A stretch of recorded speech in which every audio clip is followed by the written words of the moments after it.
अगर आप भी चाहते हैं कि एसएस फिल्म्स मोतिहारी के ऑडियो वीडियो सबसे पहले आप तक पहुंचे, तो इस चैनल को सब्सक्राइब करें और साथ ही बेल आइकन को दबाना ना भूलें। Presented by SS films Motihari.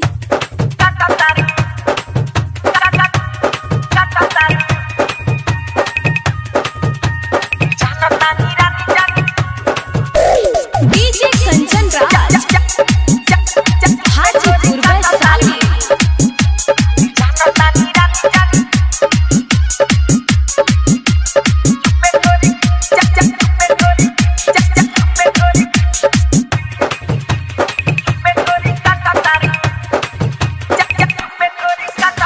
जानता नी रानी जानी चुपे तोरी काटा तारू,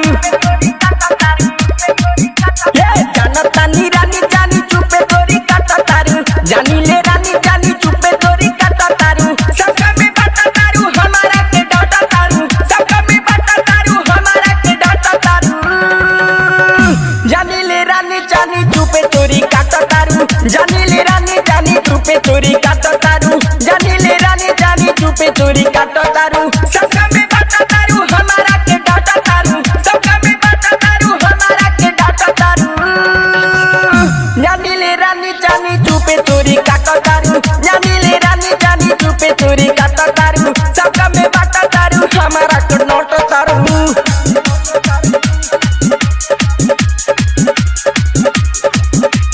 DJ Kanchan Raj Hajipur Vaishali.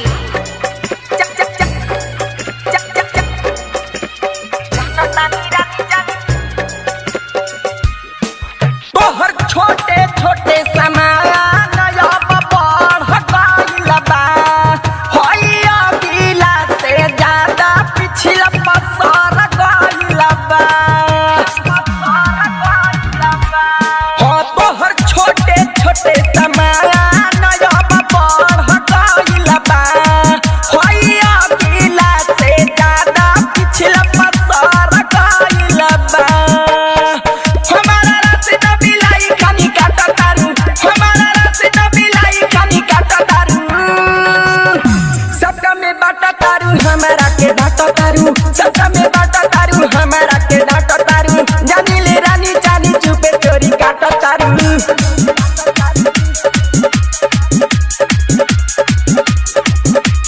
DJ Kanchan Raj Hajipur Vaishali.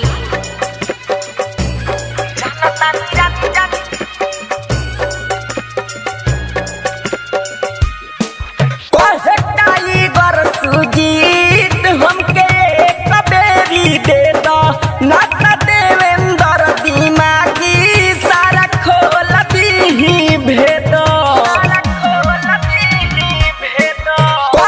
Tiger Sujit हमके एक बेरी दे दो, नाता देवेंद्र दिमागी सारा खोल दीही भेदो, बबलू के लाली पापा दिन रात चाहता तारू, बबलू के लाली पापा दिन रात चाहता तारू, सबका में बाटा तारू हमारा के डाटा तारू, सबका में बाटा तारू हमारा के डाटा तारू, जानी ले रानी जानी चुपे चोरी काटा तारू। Digital recording studio Patna.